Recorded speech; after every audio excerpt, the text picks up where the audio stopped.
তোমরা কে ভাই? নমস্কার দাদা, আমার নাম পচা। হ্যাঁ তো বছরে একবারই আসি, যখন আসি তখন চাঁদার বিলটা দিয়ে যাই, আর যখন যাই তখন বিলের টাকাটা নিয়ে যাই। কিসের চাঁদা?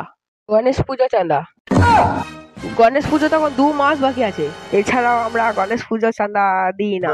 আগের বছরই তো দিলেন 80 টাকা। 80 টাকা? আগের বছর তো আমি 20 টাকা দিয়েছিলাম মনে হয়। হ্যাঁ, তার মানে আপনি আগের বছর চাঁদা দিয়েছিলেন। কাকা 20 টাকা লেখ। না না, 10 টাকা লেখো, আমার কাছে অত টাকা নেই। मैं गरीब हूँ। সত্তরে।